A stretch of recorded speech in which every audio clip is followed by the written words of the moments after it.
reason we ever do what man wants is because they give us food.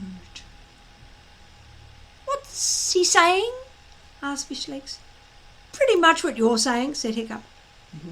Never trust a dragon, said Toothless, cheerfully hopping out of the wallow and helping himself to one of the winkles that Hiccup had found for him. Toothless was particularly fond of winkles. Just like picking your nose, he said. That's what my mother taught me in the nest, and she should know.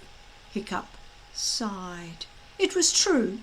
Toothless was cute to look at, and very good company, if a little demanding.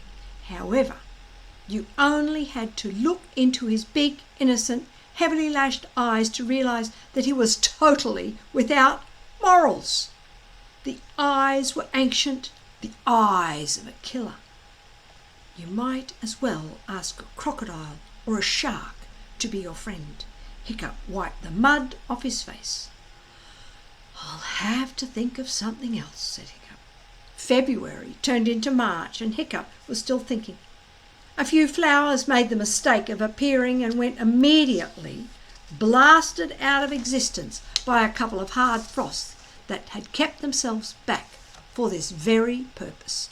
Fishlegs could now get Horrorcow to go and stay on command. Hiccup was still struggling to teach Toothless the basics of toilet training. No pooping in the kitchen, said Hiccup for the 100th time, carrying Toothless outside after yet another accident.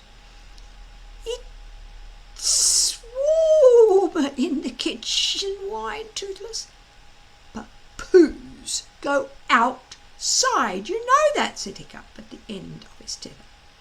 Toothless promptly pooped all over Hiccup's hands and down his tunic. He's outside, he's outside, he's outside, crowed Toothless. At this inopportune moment, Snotlout and Dog's Breath came sauntering past Stoic's house on the way back from the beach, their dragons on their shoulders. Well, sneered Snotlout, if it isn't the useless covered in dragon poo. It actually quite suits you. Snorted Dog's Breath. That's no dragon, jeered Sea Slug. Dog's Breath's dragon, who was an ugly great gronkle with a pug nose and a mean temper. That's a newt with wings. That's not a dragon, scoffed Fireworm, Snotlout's dragon, who was as big as Bully as her master. That's an ickle newborn bunny wabbit with a pathetic poo problem. Toothless gave a gasp of fury. Snotlout showed Hiccup the immense heap of fish that he had wrapped up in his cloak. Look what Fireworm and Sea Slug caught down at the beach. And it only took a couple of hours. Fireworm coughed, flexed a shining muscle or two, and looked at the claws in fake modesty. Oh, please, she drawled. I wasn't even concentrating. If I was trying, I could have done it in 10 minutes with one wing tied behind my back. Excuse me while I throw up, muttered Toothless to Horrorcow, who was regarding Fireworm with disapproval in her big brown eyes. We reckon Fireworm could be a bit of a hunting legend, grinned Snotlout. I hear the Horrorcow is partial to carrots. Has the Toothless Wander gotten up the nerve to attack a vegetable? Carrots are a bit crunchy, but perhaps he could manage the odd squished cucumber. You could give it to him through a straw, perhaps. Dog's Breath laughed so hard that snot came snorting out of his nose. Careful, Dog's breath, said Fishlegs politely. Your brains are coming out.